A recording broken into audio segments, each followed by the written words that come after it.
কারা কারা বিয়ে এখনো করেননি তারা হাত তোলেন, যারা করেননি এগুলো মাশাআল্লাহ। তো ভাই বলেন তো বিয়ে করা ইবাদত কি ইবাদত নয়? সহিহ বুখারী কিতাবুন নিকাহ হাদিস নাম্বার ৫৬৩ আল্লাহ নবী বলছেন আনিকা মিনাস সুন্নতি ফামান রাগিবান সুন্নতি ফালাইসা মিন্নি, যে বিয়ে করা এটা আমার হচ্ছে ইবাদত, বিয়ে করা এটা আমার সুন্নাহ। যে ব্যক্তির সামর্থ্য আছে তারপরে বিয়ে করেনি ফালাইসা মিন্নি, সে আমাদের অন্তর্ভুক্ত না, সে আমাদের দলভুক্ত না। মানে ইসলাম এখানে বোঝানোর চেষ্টা করেছে যে সামর্থ্য থাকার পরেও আল্লাহকে পাওয়ার জন্য, তুমি আল্লাহর ওলি হওয়ার জন্য তুমি বড় বড় ভাব নিয়ে বিয়ে করবে না এমনটা নয়। এই এক হাদিসে, এই হাদিসের ওয়েট যখন ইসলামী থিওলজি নিয়ে পড়বেন তখন বুঝতে পারবেন। এই যে আল্লাহ রাসূল বলছেন যে ফামান রাগিবান সুন্নতি ফালাইসা মিন্নি, যার সামর্থ্য থাকার পরে বিয়ে করে না সে আমার উম্মতের অন্তর্ভুক্ত না। কেন জানেন? এটা গোটা বিশ্বের ধর্মগুলোকে চ্যালেঞ্জ করেছে ইসলাম। কারণ বিশ্বের যতগুলো ধর্ম আছে সমস্ত ধর্মের মূল কথা ঈশ্বরকে পাওয়ার জন্য বিয়ে করা যাবে না। ঈশ্বরকে ধ্যান করার জন্য তুমি পরিবারের মায়াতে আবদ্ধ হলে, তুমি পরিবারের মায়াতে আবদ্ধ হলে ঈশ্বরকে পাবে না। দেখেন হিন্দু ধর্মে আছে যারা সাধু সন্ন্যাসী হয়ে যায়, বিয়ে করে, কথা বলেন, বিয়ে যারা করে তারপরে সাধুত্ব নিয়ে নিলে, বৈরাগ্য নিয়ে নিলে স্ত্রী পুত্রকে ছেড়ে দেয়, আছে না নাই? কারণ পৃথিবীর সমস্ত ধর্ম মনে করে ঈশ্বরকে পাওয়ার জন্য যদি আপনার বিয়ে করেন তাহলে পরিবার দুনিয়ার মোহে পাগল হয়ে যাবেন, এই জন্য ঈশ্বরের ধ্যান পাওয়া যায় না, এই জন্য বিয়ে করা যাবে না। আল্লাহ নবী এই নীতিকে একদম চ্যালেঞ্জ করে আল্লাহ নবী দেখিয়ে দিয়েছে যে না, বিয়ে করতেই হবে যার সামর্থ্য আছে। যারা বলছে বিয়ে না করে ঈশ্বরকে পাওয়া যায়, নবী 11টা বিয়ে করে দেখিয়ে দিয়েছে, দেখো বিয়ে করেও সংসারকে মেনটেন করেও আল্লাহকে পাওয়া যায়। এটা আপনি বুঝতে পারছেন যে কত বড় চ্যালেঞ্জ গোটা বিশ্বের ধর্মগুলো পরে একদম এমন কুঠার আঘাত করেছে। আমি এই জন্য একটা কথা বলেছিলাম যে পৃথিবীতে যতগুলো সাধু দেখছেন, সাধু বাবা, কি বললাম বলেন তো ভাইজান? সাধু বাবা দেখছেন, যতগুলো সাধু বাবা দেখছেন পৃথিবীতে একজনের বাপও সাধু ছিল না। কখনো সাধুর বাচ্চা সাধু হতে পারে না। কেন বলেন তো? ও যদি নিজে যদি সাধু হবে, যেটা আমি যদি সাধু হই, আমার বাপ কখনো সাধু হতে পারে না। কেন? আমার বাপ যদি সাধু হতো তা আমি জন্মগ্রহণ করতাম। কারণ বাপ যদি সাধু হতো ও তো বিয়েই করবে না, করবে? কথা বলেন। তাই যত সাধুগুলো দেখছেন সাধুত্ব ভাব নিয়েছে, বৈরাগ্য ভাব নিয়েছে, বড় বড় ভাব নিয়ে বসে আছে, একটারও বাপ সাধু না। কারণ সাধু হলে ওর বাপ তো বিয়ে করতো না, জন্মাতো কোথা থেকে? আসমান থেকে টপ করে পড়তো না। যা দেখছেন নিঃসন্দেহে তার বাপরা সাধু ছিল না। আর ইসলাম এটা আমাদের শিক্ষা দিয়েছে। আর গোটা বিশ্ব জগৎ যদি এই কথা মেনে নেয় যে ঈশ্বরকে পাওয়ার জন্য বিয়ে করার দরকার নেই, কি করার দরকার নেই? বিয়ে করার দরকার নেই, বিয়ে করলে ঈশ্বরকে পাওয়া যায় না, তো গোটা বিশ্ব জগতের বয়স হবে মাত্র 100 বছর। কত বছর? কিভাবে বলেন তো? গোটা বিশ্বের মানুষ যদি এখন বলে যে আমি হিন্দু ধর্ম মেনে নেব, কোন ধর্ম?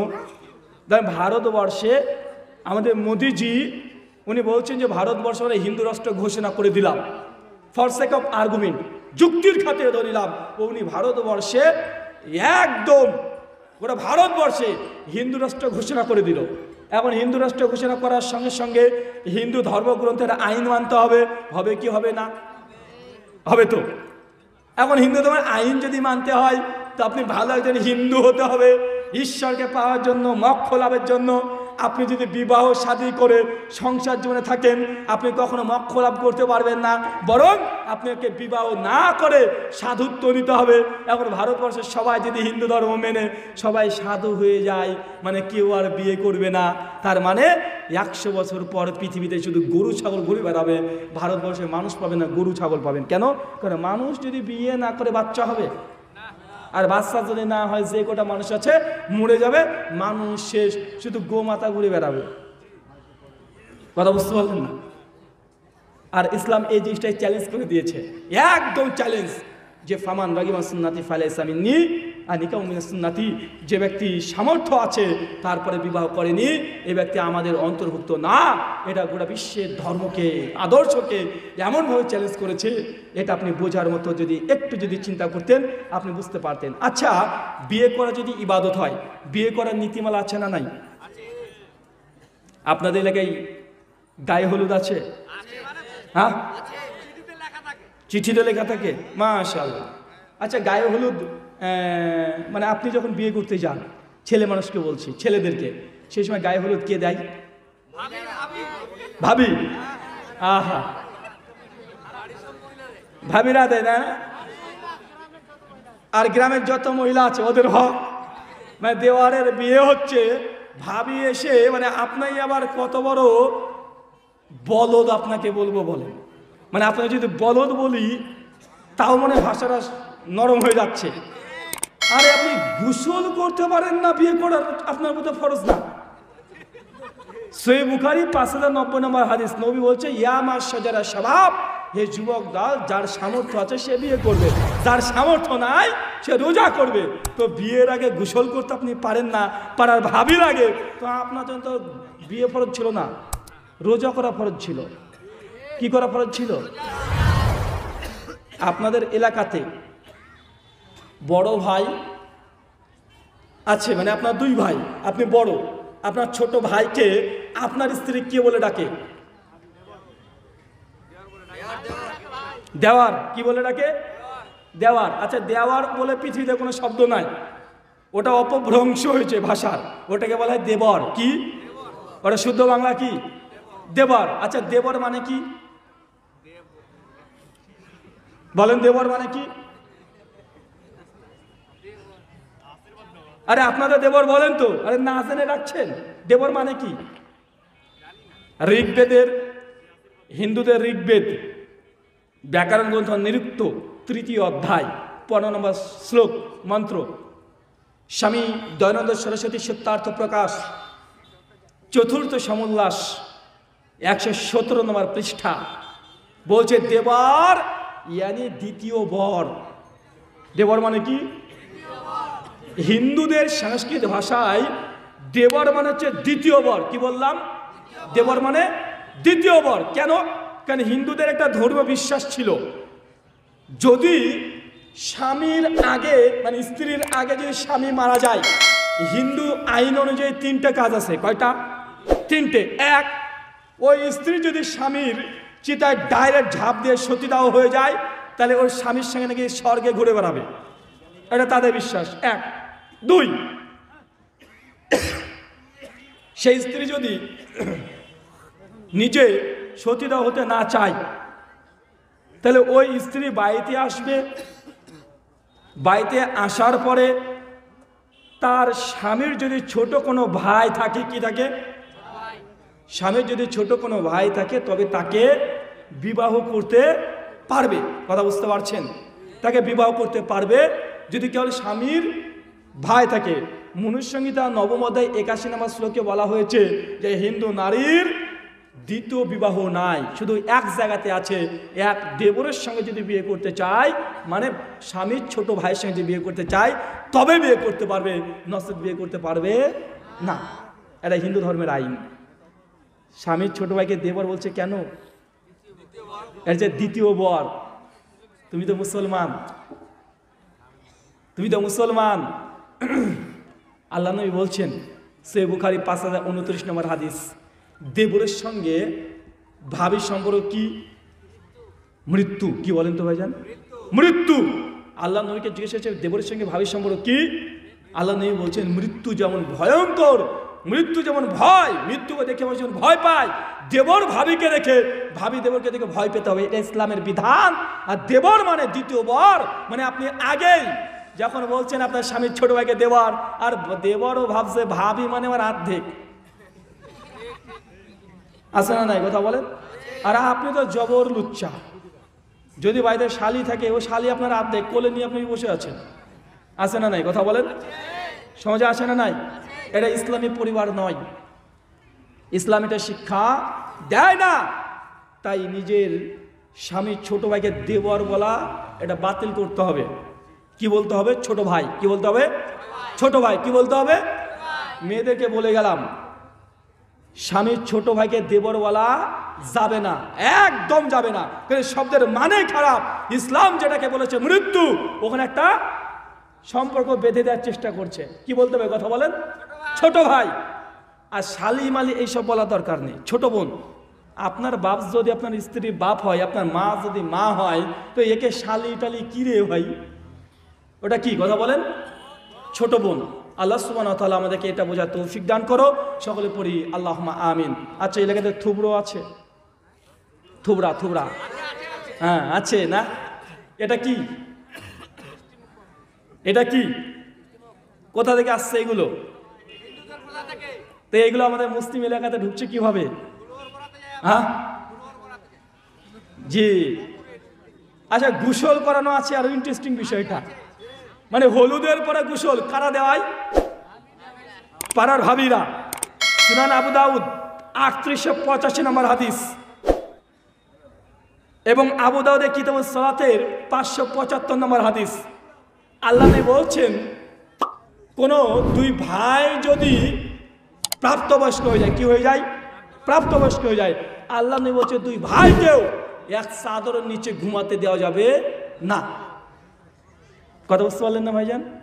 আল্লাহ নবী বলছেন দুই ভাইও যদি প্রাপ্তবয়স্ক হয়ে যায়, মানে চুল মুখ গজে গেছে, মানে বয়স 10 পার করেছে, তাদেরও বিছানা আলাদা করতে হবে। বিছানা আলাদা সামর্থ্য না থাকলে কোনো চাদর আলাদা করে দিতে হবে।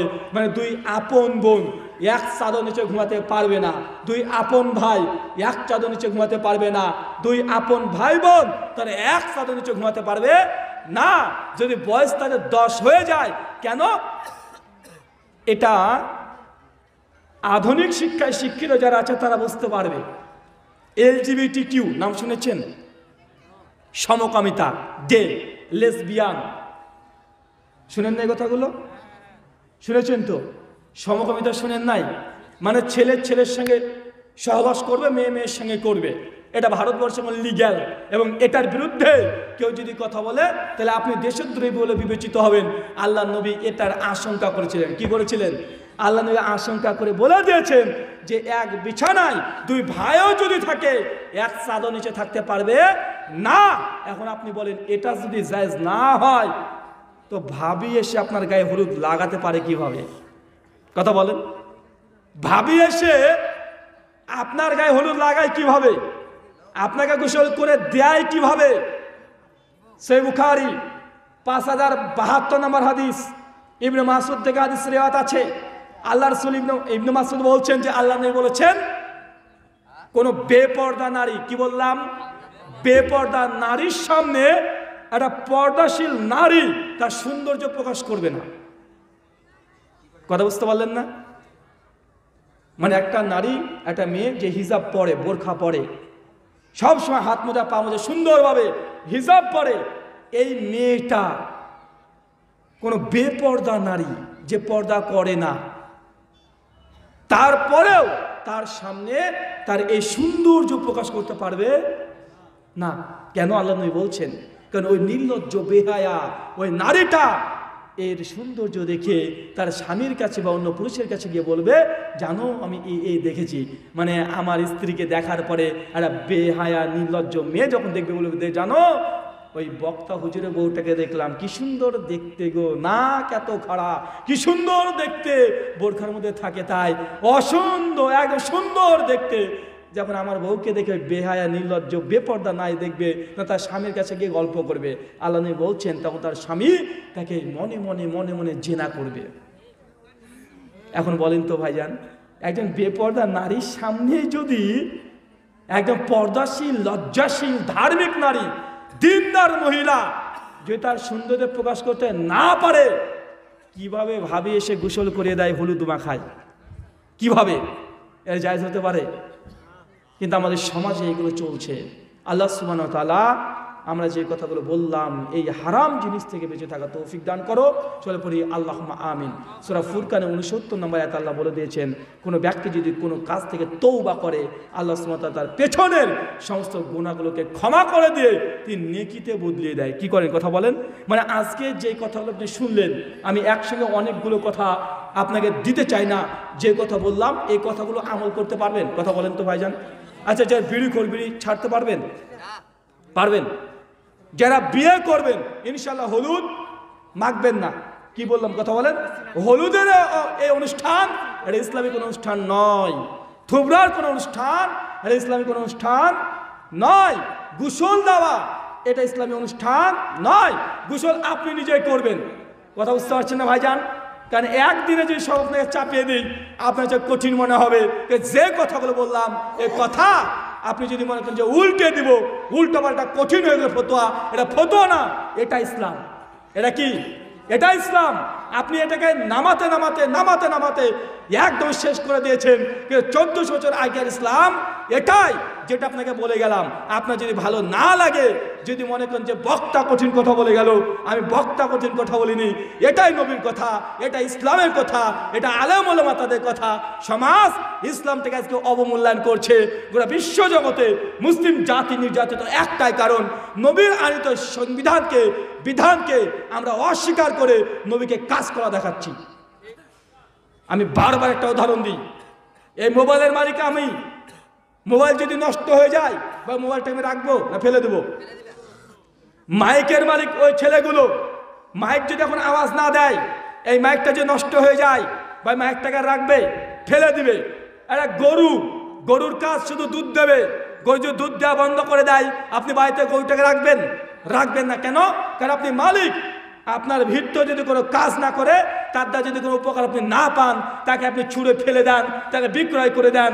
ঠিক আমরা আল্লাহ সুবহানাহু ওয়া তাআলার বান্দা, আল্লাহর গোলাম, আল্লাহর দাস। আল্লাহ আমাদেরকে ইসলাম দিয়েছে, বিধান দিয়েছে।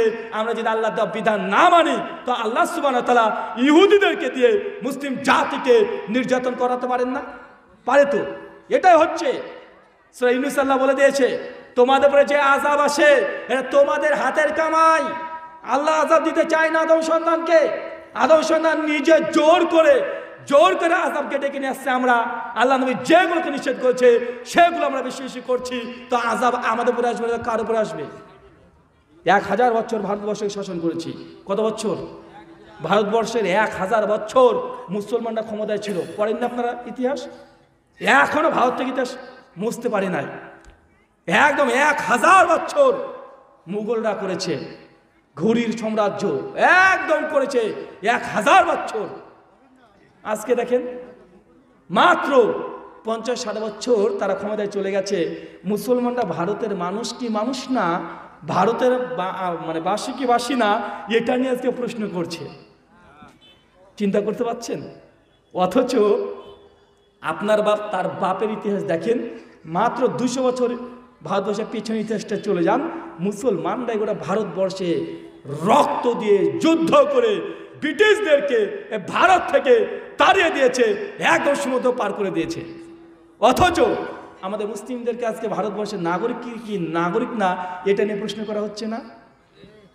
আলোচনা বলে দিয়েছেন আগে থেকে, এগুলোকে আমরা কাজ করা মূল্যায়ন করিনি।